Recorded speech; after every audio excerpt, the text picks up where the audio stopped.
My wife cheated on me with her boss, then manipulated me into signing away our $500, $0 family inheritance during a heated fight over custody, and now I'm facing eviction while she's secretly selling our house behind my back.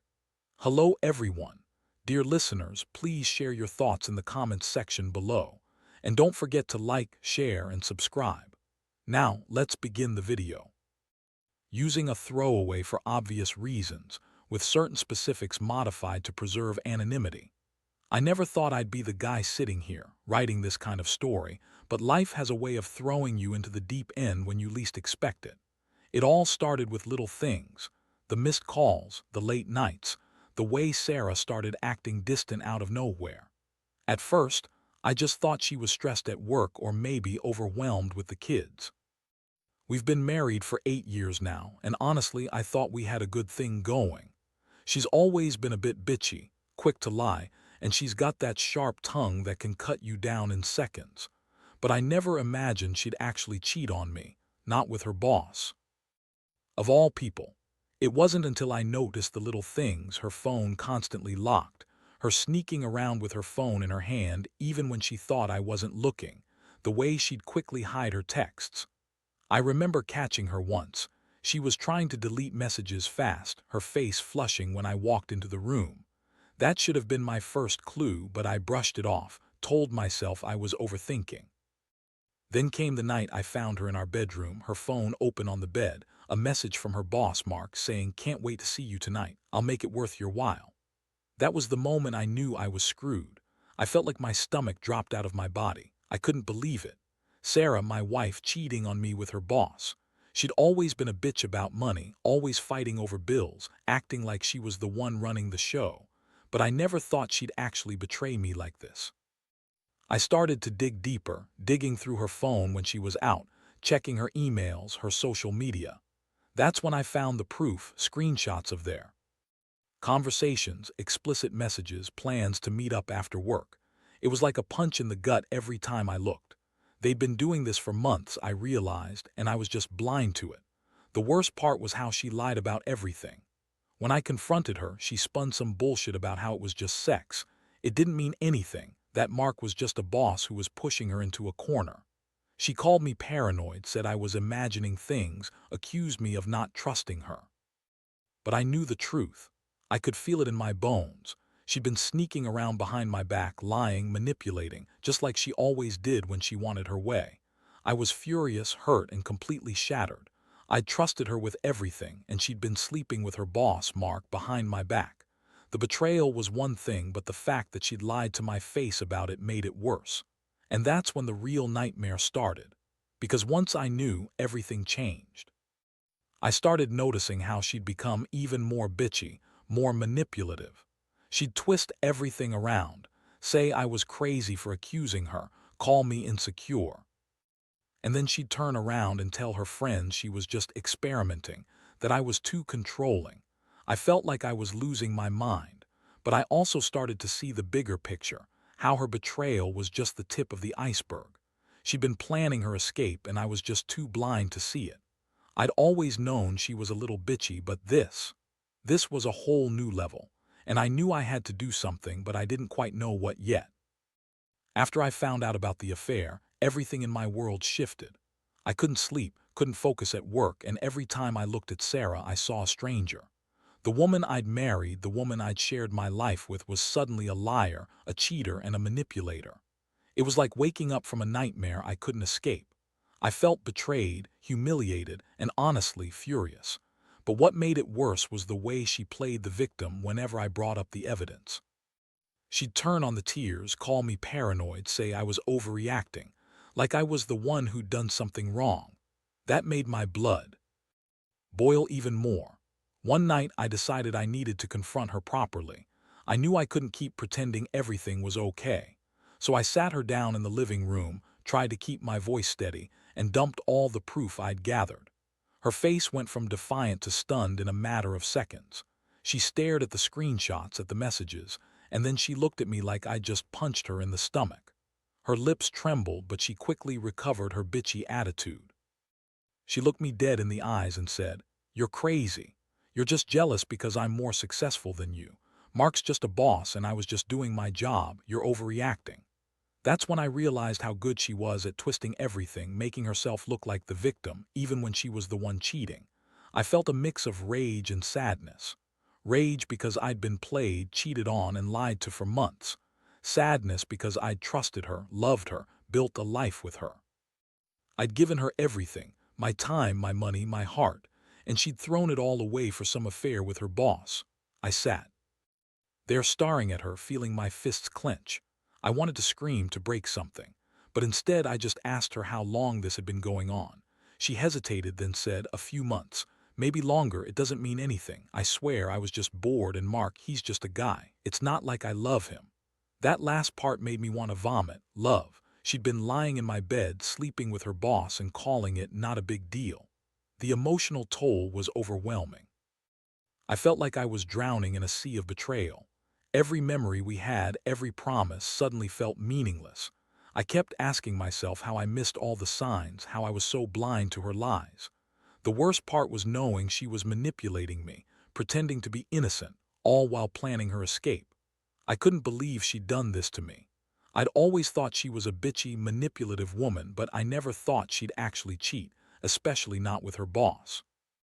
Mark was a sleazy guy, always trying to butter her up, and she played right into it. I felt sick every time I remembered. The way she'd flirt with him at work, how she'd come home smelling like perfume she'd never worn before. Over the next few days, I was a mess. I couldn't focus, kept replaying everything in my head. I was furious at her, but I was also hurt. Deep down, I still loved her, or at least I wanted to. It was like my heart was caught in a vice, and I didn't know how to get out. But I knew I had to think clearly. I realized I couldn't stay in this toxic relationship, not after everything she'd done. Yet, I was also starting to see how she'd been planning her exit all along.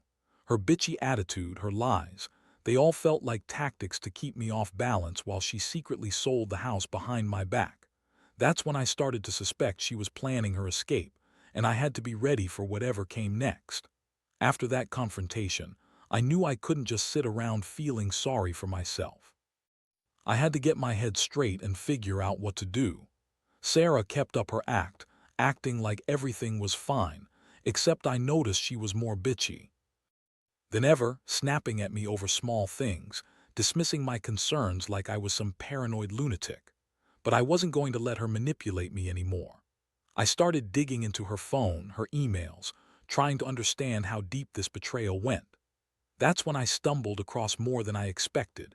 Email exchanges with Mark that weren't just about work, but about plans to meet up outside of work hours, about her talking about getting rid of me once she had her money. I couldn't believe what I was reading. I felt like I'd been punched again. I was furious but also scared. What if she'd already been planning this for months? I knew she was a manipulative bitch. She'd always been good at twisting things in her favor. Her lying about the affair was just part of her game. I started to realize that she was not only cheating but also scheming to take everything I had. That's when I remembered the inheritance, about the $500, $0 we'd inherited from my parents. We'd always argued about how she wanted to spend it, but I thought we'd agreed to save most of it. Turns out, she'd been secretly siphoning it off, trying to get me to sign away my rights during the custody fight over the kids. I found bank statements showing deposits I'd never authorized, and I knew she was planning to drain the account completely. The thought of losing everything, my house, my savings, my stability, made my stomach turn. I felt betrayed all over again, but this time with a sense of clarity. Sarah wasn't just cheating, she was actively working to rob me blind. I started to piece together her entire plan. She'd been manipulating me for months, pushing for the custody battle, knowing she could use the kids as leverage while secretly selling the house behind my back. I found out she'd already contacted a real estate agent trying to list the house without telling me. I was stunned. How could she do this? How could she lie so blatantly? I realized I was dealing with a woman who would burn everything down just to get her way, no matter how much it hurt everyone, including the kids. I had to act fast. I couldn't let her get away with this. I started consulting a lawyer, gathering evidence of her financial manipulations, her affair, and her plans to sell the house. It was a whirlwind and I felt like I was losing control. But I knew I had to fight for what was mine, for my family's future. The anger grew inside me. This wasn't just about betrayal, it was about survival. I couldn't let her destroy everything I'd worked for. I also realized I couldn't trust her anymore. Her lies, her manipulations, they'd become too much. I had to protect myself and, more importantly, the kids from her schemes. The next step was clear. I had to stop her from selling the house, expose her plans, and fight for my rights. I was angry, but I was also determined. This wasn't going to end with her walking away with everything. The days that followed were a blur of lawyer meetings, phone calls, and sleepless nights. I had to act fast if I wanted to stop her from selling the house behind my back. I couldn't believe she was so brazen about it, trying to secretly list the house, talking to real estate agents, all while pretending everything was fine.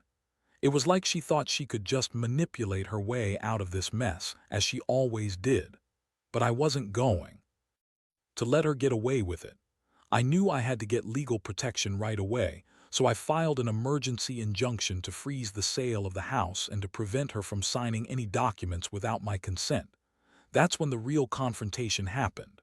I called her out on everything: her affair, her financial manipulations, her plan to sell the house. I told her I had evidence, bank statements, emails, everything. Her face turned that bitchy shade of red, and she started lying again, saying I was just jealous, that Mark was just a casual thing, and that I was overreacting. She tried to spin it all, accused me of being controlling and paranoid. But I had enough.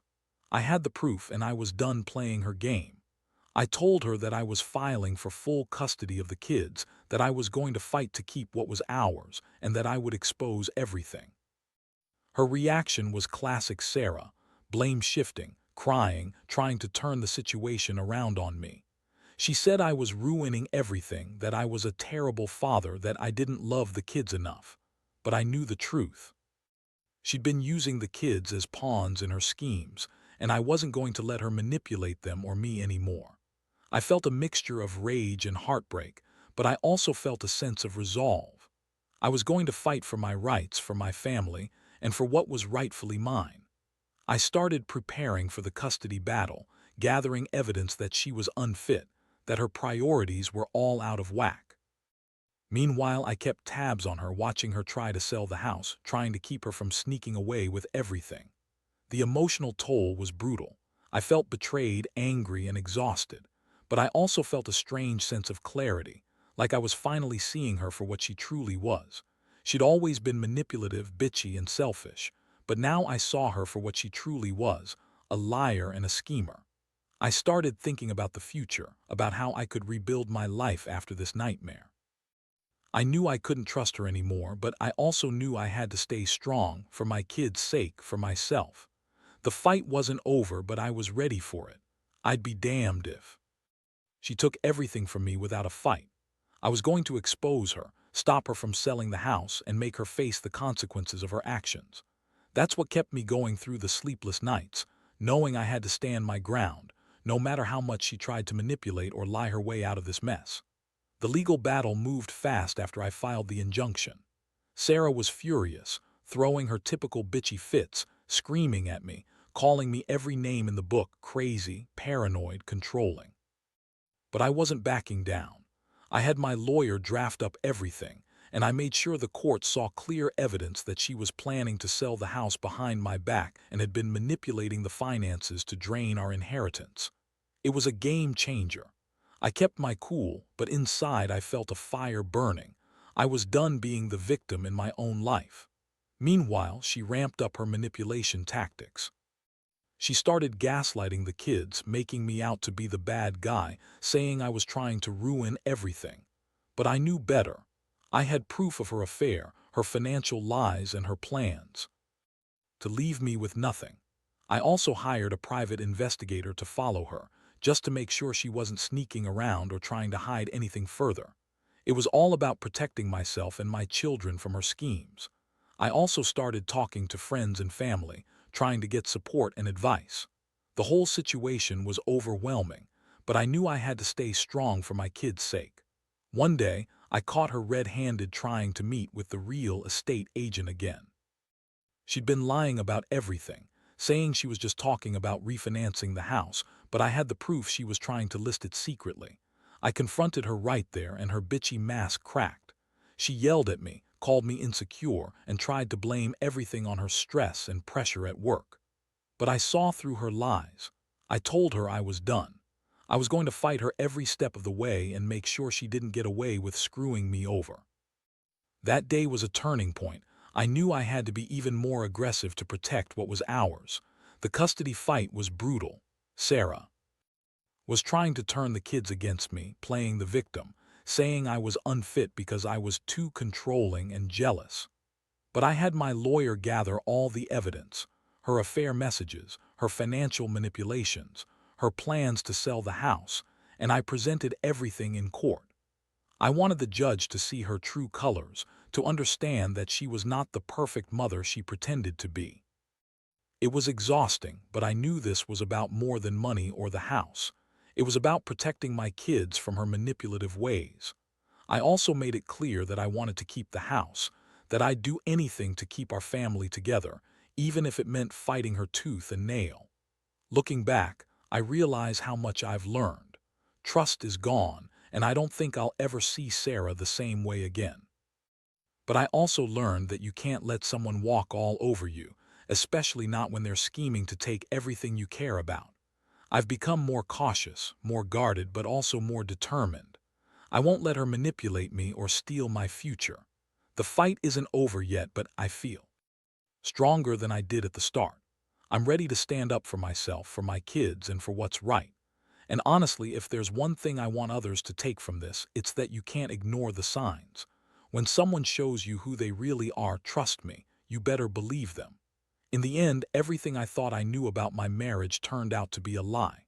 Sarah's betrayal, her affair, her lies, her scheming to take everything, shattered me in ways I never imagined possible. But what's stranger is how I found myself standing here, stronger than I ever thought I could be. Facing eviction, fighting to keep my house, and trying to rebuild my life from the ground up wasn't easy. But I realized I had no choice. I had to be the one to take control, to stand up to her manipulations, and to protect what mattered most: my kids and my own integrity. Looking back, I see how blind I was for so long, how her bitchy attitude and constant lying kept me from seeing the truth. She was never the woman I thought she was. Instead, she was a manipulative, selfish woman who used her charm and her lies to get what she wanted. Her affair with Mark was just one piece of a much bigger puzzle: her scheme to drain our inheritance, sell the house behind my back, and leave me with nothing. I never wanted to believe it, but the evidence was undeniable. It hurt to admit it, but I had to accept that she was a different person than I thought. Now I'm in a different place. I've lost a lot: my marriage, the house, a sense of security, but I've also gained clarity. I've learned that people will do anything to get what they want if you let them. Trust has to be earned, and sometimes you have to be willing to walk away from the things that no longer serve you. I've started rebuilding my life, focusing on my kids and making sure they're safe and loved. The legal battle is still ongoing, but I feel confident I'll come out on top. I've become more cautious, more aware of the red flags, and more determined to never let anyone manipulate me again. If I could give one piece of advice to anyone reading this, it's this: pay attention to the signs. When someone shows you who they truly are, believe them. Don't ignore the red flags or make excuses, because once the truth comes out, it's often worse than you ever imagined. Protect yourself, stand your ground, and never let anyone take advantage of your trust or your love. Life's tough, but I've learned that resilience and integrity matter more than anything. And no matter how much it hurts, you can survive the storm and come out stronger on the other side.